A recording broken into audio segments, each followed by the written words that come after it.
Coucou, bonjour, j'espère que vous allez bien. Nous allons répondre aux commentaires. Comment avoir des bonnes pensées, des pensées positives lorsqu'on a perdu un être cher et que les gens autour de vous vous ont presque abandonné. Voilà une bonne question.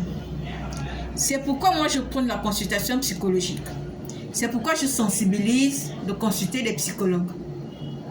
Il est parfois difficile de se retrouver lorsqu'on a perdu un être cher. Surtout une personne qu'on a aimée. C'est pas souvent facile de se retrouver soi-même. C'est une partie de soi qu'on a déjà emportée et qu'on ne retrouve plus. Mais comment avoir des pensées positives face à cette situation? On va commencer par accepter la tristesse, chercher à exercer l'exercice physique, se retrouver avec soi-même. Comment se retrouver avec soi-même? C'est là où la psychologue rentre en jeu. Lorsque vous venez en consultation psychologique, nous voulons d'abord savoir est-ce que la personne qui est partie, vous avez réussi à faire le deuil? Est-ce que le deuil est déjà fait? Si le deuil n'est pas encore fait, il est très difficile d'avoir des pensées positives. Il faut d'abord traverser son deuil, accepter la séparation, comprendre et admettre que la personne n'est plus de ce monde ou la personne n'est plus à vos côtés. Et pour l'admettre, il faut une certaine énergie, une certaine force.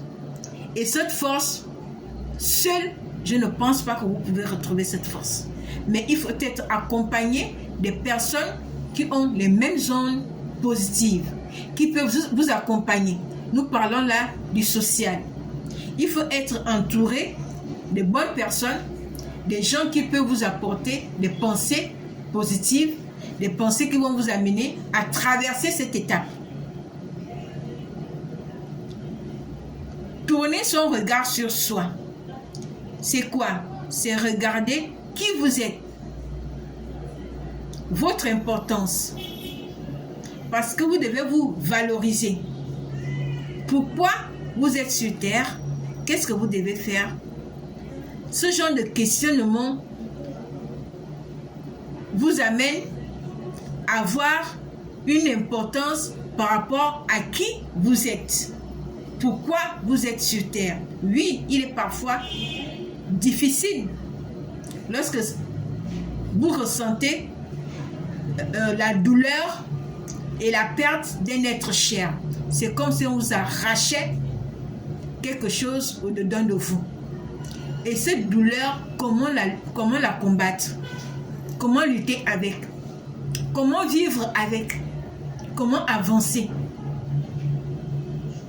Lorsque vous consultez les personnels de santé comme des psychologues, les psychologues vont vous amener, vont vous conduire, vont vous aider pas à pas à surmonter non seulement la douleur, mais vont vous aider à vous retrouver et retrouver votre personnalité et retrouver votre estime.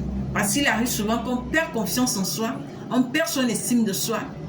Et surtout, comme il dit, lorsque vous êtes abandonné, vous êtes seul, vous ne savez pas quoi faire. Il faut d'abord retourner sur soi. Regardez sa propre personne. C'est pourquoi je vous dis souvent, le rendez-vous avec soi est un rendez-vous très très important. Parce que lorsque vous êtes face à la douleur, il faut savoir retourner sur soi. L'amour que vous avez pour vous-même, cet amour vous permet non seulement de traverser des situations difficiles, mais de pouvoir obtenir la guérison. Sur ce, que Dieu vous bénisse. Merci.